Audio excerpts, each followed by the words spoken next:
Science है जिसको normally लोग नहीं मानते, मगर इसीलिए प्रार्थना संस्कृत के अंदर या अरबी के अंदर करने का कहा गया है, जिसके पीछे वजह। मेरे ख्याल से ये भाई चले गए हैं, शायद नेट का मसला हुआ, मगर मैं बात कैरी ऑन रखता हूँ। अब मैं मुख्तसर करता हूँ, फिर पीछे कॉलर है उनको ले लेते हैं, और ऊपर से 3 घंटे भी हो गए जो मैंने एस्टिमेट रखा था। चलो जितना चलता है उसको चलाते हैं आगे। अब फोकस ये चीज करने की है कि ईश्वर हमारी जुबानें से लफ्ज निकलने से पहले सोचता है। बिल्कुल ऐसे, ये मैं मिसाल दे रहा हूं, जैसे मैंने माँ की मिसाल दी। जैसे माँ की भाषा हम सीख जाते हैं, माँ जितनी देर तक बच्चा बोलता नहीं है उसकी भाषा समझती है। अगर एक इंसान में, एक मनुष्य में ईश्वर ये शक्ति दे सकता है कि वो ना बोलने वाले 2, 1.5 साल 2.5 साल के बच्चे की इशारों को समझकर उसका ख्याल करे, ईश्वर तो इस सबसे ऊपर है। वो तो अवश्य उस बोली को समझता होगा जो ईश्वर अपने मन से निकाले, जो मनुष्य जो है वो अपने मन में रखते हों, उन सारी बोलियों को जानता है। खैर आगे बढ़ते हैं, मेरे भाई निकल गए हैं, उनको विष्णु प्रभाकर भाई को लेकर फिर हिंदू इज ट्रुथ भाई उनको लेंगे हम, ठीक है। और उसके बाद आएंगे मनोज भाई, मनोज जसवाल भाई, और फिर आलम स्केप्टिक होंगे। तो ये भाई जरा रुक जाए, सॉरी ह्यूमैनिटी भाई, आपका डिवाइस कनेक्ट नहीं है, कैमरा और ऑडियो कनेक्ट नहीं है, इसको जरा कनेक्ट करें वरना फिर आपको नहीं ले पाऊंगा। विष्णु भाई के बाद आपकी बारी है, वैसे वो कनेक्ट नहीं है डिवाइस। जी विष्णु भाई कैसे हैं? बहुत बेहतर। जी जी पिछले 20 मिनट की आपकी स्ट्रीम है, ये पूरे 3 घंटे का क्रक्स है और बेस्ट पार्ट है ये। हाय हाय हाय, क्या बात है, मजा आया, अल्हम्दुलिल्लाह। और आप इसको सुनिएगा जरूर दोबारा रिवर्स करके। जी जी जरूर। 3 हो रहा है, last 20 minute is the best part. चलें, बहुत बहुत धन्यवाद जी। मैं तो इतना उसमें आत्ममुग्ध हो गया था सुनने में, क्वेश्चन में क्या करने था मैं भूल गया। मोहित इसको हो गए हैं। इसको कहते हैं अपनी गिरफ्त में ले लेना। आपकी बात में एक बात मैं जोड़ रहा हूँ, इसे हमारे यहाँ अक्षर ब्रह्म कहते हैं। आपने एक बड़ी बड़ी प्यारी बात अभी कही कि जब हम शब्दों का निश्चित तरीके से प्रोनाउंसिएशन करते हैं, तो एक तरह से वो एक वेव्स क्रिएट होती हैं, एक एनर्जी रिप्रोड्यूस होती है और वो चीज़ों को बदलने का हुनर रखती हैं और ये इतनी बड़ी होती है, हमारे यहाँ इसलिए इनको मंत्र शक्ति कहते हैं, मंत्रों में शक्ति होती है। तो ये इसकी इसकी एक बिल्कुल वैज्ञानिक इसकी क्रिया और विधि है। बिल्कुल ऐसे ही। हाँ, और इसके लिए एक टर्म यूज होती है इस सब्जेक्ट के लिए, जिसके एक्सपर्ट को बोलते हैं क्लेयरवोयंट। कोई स्टडी करना चाहता है तो क्लेयरवोयंट्स होते हैं जो एक्सपर्ट होते हैं साउंड को एनर्जी के तौर पर ट्रांसफर करने में। इसीलिए जो संस्कृत है उसके उच्चारण के ऊपर बड़ी शिक्षा दी गई है कि जो भी शब्द है उनका उच्चारण बिल्कुल जो है ना स्पष्ट होना चाहिए, स्पष्ट जिसे बोलते हैं, एक्यूरेट। बिल्कुल। और थोड़ा-सा और इन डेप्थ में जाकर के आप देखेंगे तो जो परवर्ती हमारे यहाँ वेद ग्रंथ हैं, वहाँ से संगीत की उत्पत्ति होती है और संगीत में मैं बताऊँ अमित भाई, केवल 7 स्वर होते हैं, जो सा, रे, गा, मा, पा, ध, नि करके जो 7 शब्द होते हैं, इन्हीं मात्र आप हाँ, आप कल्पना करें मात्र 7 स्वर हैं ये, सा, रे, ऐसे तो कुछ भी समझ में नहीं आएगा। लेकिन मज़े की बात ये है कि जब इनको नियमित तरीके से रखा जाता है, तो सारे के सारे राग, रागिनियाँ और सब कुछ इन्हीं के अंदर निकलता है और कितनी खूबसूरत क्रिएटिविटी होती है, वो एक अलग विषय है। ऐसे ही ये शब्दों का चमत्कार है अमीर भाई। नहीं बिल्कुल। अलग-अलग शब्दों को रख दें तो कुछ भी नहीं दिखता है, लेकिन अगर उनको एक माला की तरह पिरो दें तो कितने अच्छे-अच्छे कलाकार हुए हैं। आपके पाकिस्तान में तो माशाअल्लाह से क्या बेहतरीन कलाकार पैदा किए हैं। मैं तो नतमस्तक हाँ, इसमें महसूस कोई होती शक है, नहीं है। उनकी एनर्जी महसूस होती है। इसमें कोई शक नहीं है। यानी इवन मैं सामवेद जो है वो बेसिकली इन स्वरों को बड़े अच्छे से, और उसमें गीत है, संगीत जिसे कहते हैं, बड़ी तादाद के अंदर। तो उसको बकायदा इसलिए पढ़ा जाता था और इनको बार बार रिपीट किया जाता था, ये हिस्ट्री है। मैं बेसिकली ऋषि यास्का जी के बारे में पढ़ रहा था, तो वहां जब मुझे इन स्वरों का पता चला तो मैं बहुत आनंद मुझे मिला, और मुझे लगा कि इसके ऊपर ना बकायदा किसी दिन बात होनी चाहिए। इस्लामिकली इस पर बात की गई है, राइमिंग्स के ऊपर या साउंड्स के ऊपर, ठीक है। अल्लाह के रसूल पाक सल्लल्लाहु अलैहि वसल्लम की हदीस है कि इन्न मिनल बयान इला सहर, कि बयान गुफ्तगू के अंदर, अल्फाज में, और आपके जो ये गुफ्तगू का अंदाज है, इसके अंदर कई दफा जादू ऐसे फील होता है जैसे मैजिक है आपको, कि आप गीत में, आवाज में, शब्दों का जो चुनाव है उसके अंदर और उनकी बनावट है उसके अंदर ऐसा बह जाते हैं कि आपको लिटरली एनर्जी फील होती है, कि शब्द आपको एक एनर्जी देते हैं, पॉजिटिव या नेगेटिव। अब एक किताब है जो मैं रिकमेंड करना चाहता हूँ, है तो उर्दू की, जिन्होंने इस्लामिक कॉन्टेक्स्ट में ये क्लेयरवॉयंट पर या एस्ट्रल वेव्स के ऊपर बात की है कि ये जो साउंड की एनर्जी है, जो वर्ड्स हैं। इसीलिए मैं आपको बताता हूँ, मैंने एक दफा इस पर भी गौर किया था कि अरबिक कुरान को हम लिटरली अल्लाह का कलाम क्यों कहते हैं। लिटरली कुरान को, ये जो वर्ड बोले गए हैं अल्लाह का कलाम, इसके पीछे यही वजह है। इसलिए कहते हैं कि ये वर्ड्स जो कुरान के जो लिटरल वर्ड्स है ना, इसमें ना अलिफ चेंज हो सकता है, ना लाम, ना नुक्ता। क्यों नहीं चेंज होना चाहिए? क्योंकि ये वर्ड्स लिटरली एनर्जी क्रिएट करते हैं। इसीलिए हमारा मानना है कि इस्लाम में नमाज को अरबी के अंदर, अजान अरबी के अंदर, या दुआएं अरबी के अंदर जो सिखाई जाती हैं मसनून, उनके पीछे ये रीजन है कि ये एक सर्टन उसकी फ्रीक्वेंसी की एनर्जी क्रिएट करते हैं, जिससे पॉजिटिव जो शक्तियां हैं वो एक्टिव होती हैं और नेगेटिव शक्तियां जो हैं वो दूर भागती हैं। ये याद रखना है। इस पर एक किताब है डॉक्टर गुलाम जिलानी बर्क साहब की, मन की दुनिया। वो किताब पीडीएफ में उर्दू में मिल जाएगी, उसको जरूर पढ़ें। उसमें इस टॉपिक को बड़े जबरदस्त तरीके से डिस्कस किया। उसमें एक बंदे का प्रैक्टिकली एक्सपीरियंस रखा है जो क्लेयरवॉयंट था। उसने कहा मैंने कुछ ऐसे शब्दों की एनर्जी को स्टडी किया है कि जैसे अक्षर होता है ना, अक्षर, अक्षर के पीछे न्यूमरोलॉजी होती है। न्यूमरोलॉजी का मतलब यह है कि अलिफ, बा, जिनको हरूफे अबजद बोला जाता है, तो हरूफे तहज्जी नहीं, हरूफे अबजद। तो ये इल्मुल अबजद जो है, या इल्मुल जिसको न्यूमरोलॉजी बोलते हैं, यानी अलिफ है तो उसके इतने नंबर्स हैं, आइन है तो वो इतना प्लस होगा उसमें। इससे न्यूमरोलॉजी के जरिए वर्ड्स का जो है ना वो एक निकलता है, उसकी फ्रीक्वेंसी निकलती है। इसी तरह जो क्लेयरवॉयंट्स होते हैं बेसिकली वो वर्ड्स की एनर्जी को स्टडी करते हैं। ये एनर्जी लाइट है, नेगेटिव है, पॉजिटिव है, तो ये वर्ड्स उनसे मिलकर बनते हैं। तो ये बड़ा जबरदस्त एक टॉपिक है जिसके ऊपर बात होनी चाहिए। मेरा मानना बहुत ये है, सॉरी मैं सिर्फ आखिरी बात करूंगा, मैं चाहूंगा, मेरा मानना ये है कि चूंकि कुरान के हवाले से मैंने इसको काफी फील किया है तो वो मैं रखूंगा। मैं कई दफा सोचता था, जब मैंने अरबी सीखनी शुरू की तो मैं कई दफा सोचता था कि कुरान में ये वर्ड ही क्यों यूज हुआ जबकि इसका अल्टरनेटिव वर्ड भी है। कुरान ने यही वर्ड क्यों यूज किया? तब आपको जाकर पता चलता है कि न सिर्फ ये कि कुरान की उस वर्स के अंदर वो वर्ड फिट इन बैठ रहा होता है, बल्कि वो एक सर्टन एनर्जी क्रिएट करता है, एक राइमिंग क्रिएट करता है, जो ना सिर्फ ये कि उस कलाम की रेसिटेशन में, उसके उच्चारण में सुंदरता पैदा करता है उसके सुनने में, बल्कि जो एस्ट्रल वर्ल्ड है उसके अंदर वेव्स क्रिएट करता है, एनर्जी, पॉजिटिव। ये बड़ा जरूरी है जी। इसको इस पे करेंगे कभी बात जी विष्णु भाई। बिल्कुल, बिल्कुल। जैसे मैं एक एग्ज़ाम्पल देता हूँ शब्दों की शक्ति के बारे में। मैं एक साधारण सा एग्ज़ाम्पल दे रहा हूँ। अगर मैं किसी लड़की से कहूँ कि आप बड़ी खूबसूरत हैं, एक हम्म। इम्पैक्ट पड़ेगा उसके ऊपर। और अगर मैं कहूँ आप, अगर तत्काल में कहूँ आप तो जन्नत की हूर हैं। आप कल्पना हाँ करिए, मैंने केवल खूबसूरती का वर्णन किया है, लेकिन शब्दों के मायने बदल हाँ गए और इसका हाँ, तत्काल इम्पैक्ट सामने वाले के ऊपर पड़ता है। हम जिन शब्दों का खुश हो चयन जाता करते है। हैं, हम्म, हाँ, और तत्काल उसकी प्रतिक्रिया बदलती है। कभी-कभी अत्यधिक क्रोध में आने वाला व्यक्ति भी ऐसे आचरण करता है कि आप बवक्त बिल्कुल लाजवाब हो जाते हैं।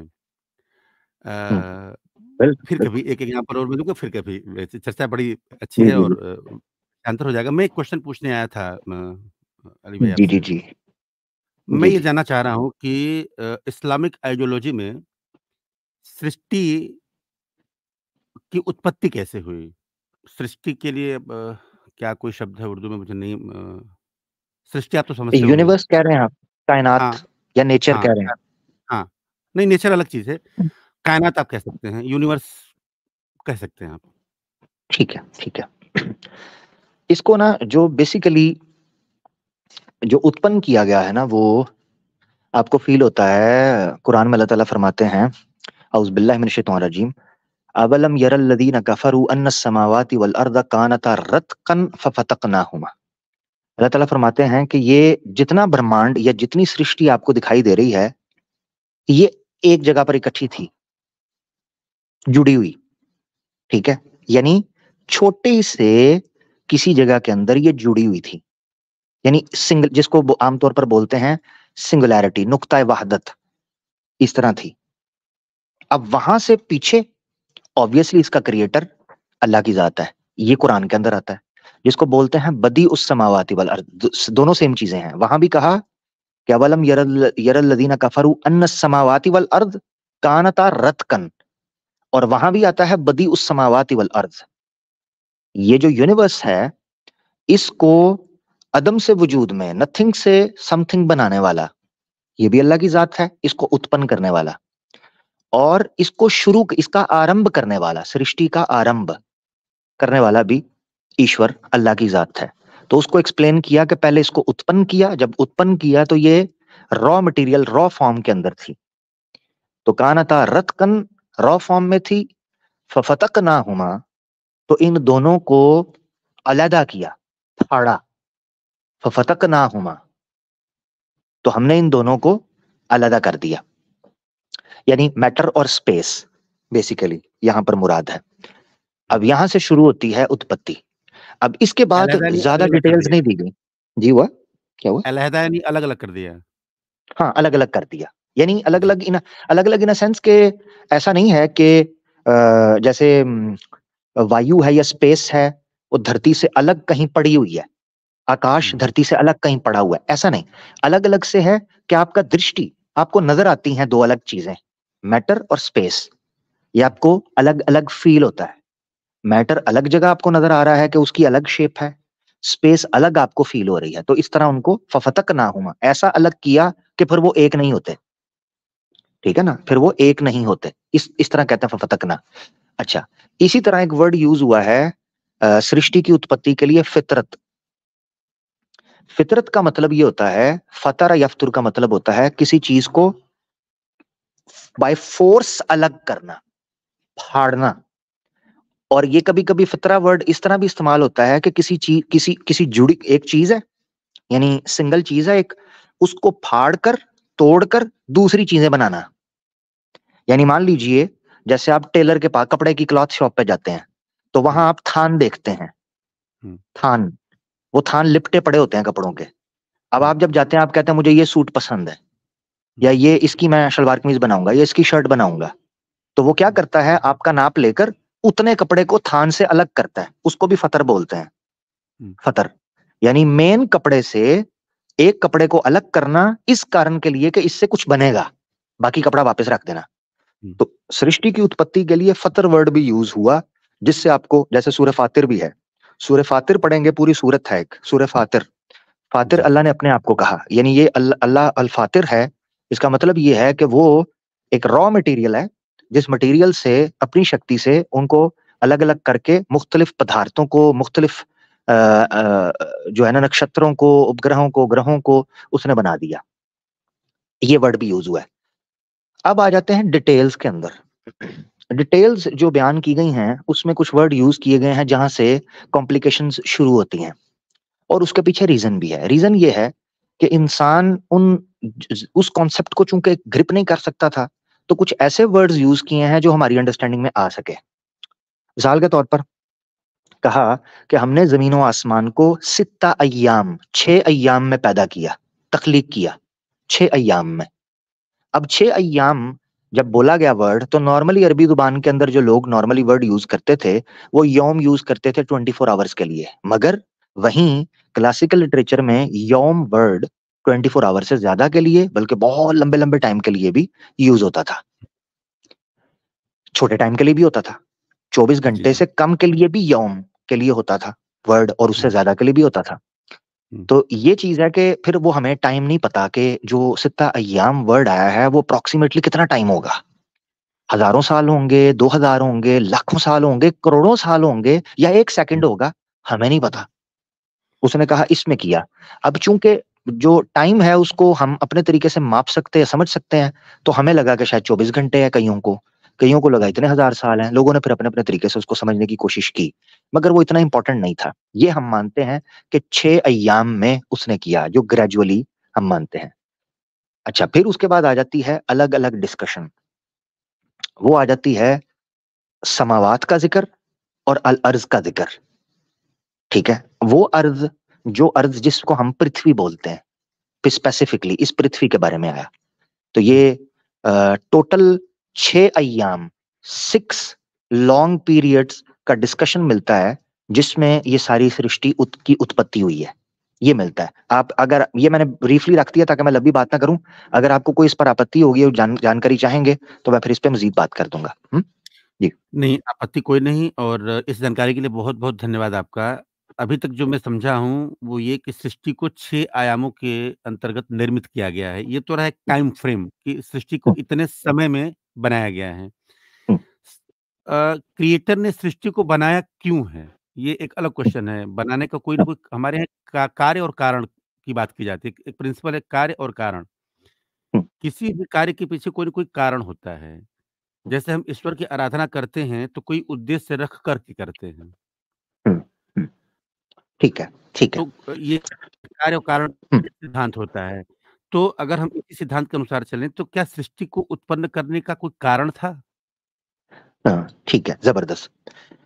अच्छा, जब हम सृष्टि बोलते हैं और उसको उत्पन्न करने वाले क्या को, मैं अपना क्वेश्चन आपको समझा पा रहा हूँ? आमिर भाई, क्या जी मैं जी, अपना मुझे बिल्कुल क्वेश्चन समझ आपको रहा समझा पा है, रहा हूँ? बिल्कुल बिल्कुल अच्छा, अच्छा। समझा है, बिल्कुल। बिल्कुल समझ आ गया। आप ये बोल रहे हैं, मैं इसीलिए मैं खोलकर चीजों को बयान करूंगा। जब आप ये बोलते हैं कि सृष्टि को उत्पन्न करने का कोई कारण था, तो चूंकि इस प्रश्न के अंदर दो चीजें हैं जिनको समझना है, एक ये सृष्टि और एक है जो इसको उत्पन्न करने वाला है, ईश्वर। ठीक है, अब कारण, सृष्टि का कोई कारण है या जो उत्पन्न कर रहा है उसका कोई कारण था? ये दो अलग अलग चीजें हैं। अब इस प्रश्न को हम खोलकर एक्सप्लेन करेंगे। जहां तक ताल्लुक है सृष्टि को उत्पन्न करने का और उस सृष्टि का कोई कारण, जैसे मान लीजिए मिसाल के तौर पर मैं एक गन बनाता हूं, एक गन। अब उस गन बनाने का एक कारण है। वो कारण ये है कि इससे सेल्फ डिफेंस हो सके, सेफ्टी हो सके। ये मेरा कारण है, ये मेरा। बिल्कुल, उस गन का यूज कोई कैसे करे, किस तरीके से करे, उस गन का एक कारण है। समझ रहे हैं, उसके यूज के ऊपर कि वो कैसे जी। किया जा रहा है। तो जहां तक ताल्लुक है, अब ये दो चीजों को आपने अलग कर लिया, तो अब आपने समझना है सृष्टि का कारण, हमारे होने का कारण यहां पर, और सोचने का, जीवित होने का, उसका कारण में बताया गया कुरान में। वो कारण है औज़ बिल्लाहि मिनश शैतानिर रजीम, सूरह ज़ारियात में, कि वमा खलक़तुल जिन्ना वल इंसा इल्ला लियअबुदून। हमने जिस कारण तुम्हें बनाया था वो ये था कि तुम उसका पालन करो, उसके धर्म का और उसके दिए हुए नियमों का, उसके उपदेश का पालन करो और उसके मुताबिक जिंदगी गुजारो, ताकि तुम उसमें फलाह पा सको। लियअबुदून, उसकी इबादत करो। जब याबुदून अब्द वर्ड बोलते हैं, इसमें नॉर्मली गलतफहमी हो जाती है कि पूजा प्रार्थना तर्जुमा किया जाता है, मगर नहीं। लियाबुदून का मतलब होता है हर चीज जो उसने कही उसका पालन करना, इसको कहते हैं इबादत। अब आते हैं दूसरा, ईश्वर को क्या कारण था? क्योंकि कारण जो है वो इफेक्ट पैदा करता है। यानी ईश्वर को कोई ऐसी चीज ने फोर्स किया हो जो पीछे कॉज है, तभी ये सृष्टि उत्पन्न हुई जो इसका इफेक्ट है। अब इसमें दो ग्रोह हैं इस्लामिक पॉइंट ऑफ व्यू से, वो समझना जरूरी है। एक ग्रोह ये कहता है कि ईश्वर के कार्य का कोई कारण नहीं होता, यानी ईश्वर को कोई कारण इन्फ्लुएंस नहीं करता। एक ये राय है, ऑप्शन। अब उसकी दलील है, वो ये कहते हैं चूंकि मनुष्य या दूसरी मखलूकात, दूसरी जो नेचर है, वो किसी कॉज से इफेक्ट लेती है, ये किसी कॉज से इन्फ्लुएंस होती है तो इफेक्ट देती है। ईश्वर हम जैसा नहीं है, ईश्वर को हम नहीं समझ सकते कि वो क्यों, क्या, कब, कैसे करता है, क्यों करता है, हम उसको नहीं समझ सकते। एक ओपिनियन ये है। ये ओपिनियन है इब्ने हजम अल अंदलुसी का, जिसका जिक्र उन्होंने अल मिलल वन नहल के अंदर किया है। उनकी किताब है अल मिलल वन नहल, अल फसल भी उसको बोलते हैं। एक मिलल वन नहल इमाम शहरस्तानी की है, मगर ये जो अल मिलल वन नहल है जिसको फसल बोलते हैं, इब्ने हजम अल अंदलुसी की है। एक राय उन्होंने दी। दूसरी एक राय है, दूसरी राय ये है कि नहीं, अगर हम ये मान लें कि ईश्वर के पास कोई कारण नहीं था इनको बनाने का, तो ये सूट नहीं करता इंटेलिजेंस को, कॉन्शियसनेस बीइंग को, क्योंकि वो सुप्रीम बीइंग कॉन्शियस भी है, इंटेलिजेंट भी है। लिहाजा हम ये, मिसाल के तौर पर कोई इंसान अगर कोई काम करता है और उससे पूछा जाए तूने ये क्यों किया, वो कहे बस ऐसे ही, तो हम उसको अच्छा नहीं समझते। तो कैसे मुमकिन है कि ईश्वर कोई काम करे और उसके पीछे कारण ना हो? अब इनके पास अपनी लॉजिक थी, ये भी इस्लामिक थियोलॉजिस्ट थे। तो इन्होंने कहा नहीं, कारण है मगर हमें नहीं पता। ये बात बड़ी लॉजिकल थी। मिसाल के तौर पर मैं एक कंपनी का मालिक हूं, मैं एक कंपनी का मालिक हूं, मैं उस कंपनी के अंदर कुछ चेंजेस करता हूं, कुछ रूल रेगुलेशन बनाता हूं।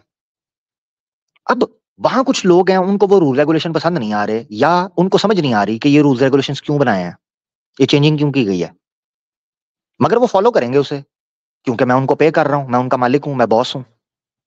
मगर वो चेंजेस मैंने क्यों किए हैं, मेरे माइंड के अंदर वो प्लान है, मेरे माइंड के अंदर है, मैं किसी से को बताऊं या ना बताऊं, मगर प्लान है। ये लोग जो लॉजिक को यूज करते हैं, जो ये कहते हैं कि कोई ना कोई कारण होगा, वो ये कहते हैं कि वो चूंकि ईश्वर है, हमें नहीं पता, लिहाजा कारण तो कोई ना कोई होगा, ऐसा नहीं है कि बिना कारण के हो, वो ये कहते हैं। तो दो राय हैं जो मैंने आपके सामने रख दी। मेरी राय में ना, ये मैं अपनी राय रख देता हूं ताकि आपको पता हो। मेरी नाकिस राय, हालांकि कोई वर्थ और वैल्यू मेरी नहीं है, ना मैं कोई स्कॉलर हूं, ना को मैं मौलाना मुफ्ती हूं, मगर मैं अपनी अदना सी राय रखता हूं, और अगर कोई मुझे उसमें ठीक करना चाहे तो मैं अपने आप को सही करने के लिए तैयार हूं, अगर मेरी गलती हुई तो। मेरी राय में ईश्वर इल्लत उला है। इल्लत उला का मतलब है फर्स्ट कॉज। फर्स्ट कॉज का मतलब ये होता है वो जो चाहे अपनी मर्जी से करे, जो चाहे, हम उसको नहीं पूछ सकते क्योंकि वो मालिक है। लिहाजा वो फर्स्ट कॉज है, उसके ऊपर कोई कॉज इफेक्ट पैदा नहीं कर सकता। इसी चीज को वेद के अंदर भी एक्सप्लेन किया गया है, जो मैंने राय रखी है। वेद में कहा गया है वो उत्पन्न नहीं होता, ईश्वर उत्पन्न नहीं होता, क्योंकि उत्पन्न वो चीज होती है जिसके पीछे कॉज हो, मगर ईश्वर की उत्पत्ति नहीं हुई हुई क्योंकि उसका आरंभ नहीं है। तो याद रखना चाहिए, कॉज अपना इफेक्ट जब देता है तो उसको काल चाहिए। यानी मैं खाना कब खाऊंगा? जब भूख लगेगी। इसका मतलब यह है कोई ऐसा समय है जिसमें मुझे भूख लगी, तो उस कॉज ने इफेक्ट किया, तो अब मैं खाना खा रहा हूं। इससे यह चीज माननी पड़ेगी कि ईश्वर ने सृष्टि का आरंभ कब किया, कोई ना कोई कारण होगा। तो अगर कोई ना कोई कारण उस पर इफेक्ट कर रहा है, उसके लिए समय चाहिए। यानी इस समय में तो नहीं हुआ, इतने समय बाद हुआ, तब उसने बनाया। तो ये आपको चीज कंफ्यूज करेगी कि उसका कॉज क्यों है। इस कॉन्सेप्ट को अगर आप सामने रखेंगे तो आपको समझ आएगी कि मैं क्यों कह रहा हूं कि ईश्वर सिर्फ अपनी मर्जी, जो उसका कॉज है, यानी जो फर्स्ट कॉज है वो खुद और उसकी मर्जी है। हम ये नहीं जान सकते कि उसका जो है ना वो कोई कारण होगा तभी उसने ये चीज की। यानी यूं समझ लें कि इब्ने हजम का आर्ग्यूमेंट मुझे ज्यादा पसंद आया, जो उन्होंने एक्सप्लेन किया इब्ने हजम का। अब अगर आप कहेंगे वेद का प्रमाण, तो वो मैं दे दूंगा, जिसमें लिखा हुआ है कि ईश्वर उत्पन्न नहीं होता, क्योंकि उत्पन्न होने के लिए कारण चाहिए ऑब्वियसली। मैं आपकी बात से इत्तेफ़ाक रखता हूँ और बहुत बेहतर तरीके से आपने एक्सप्लेन की।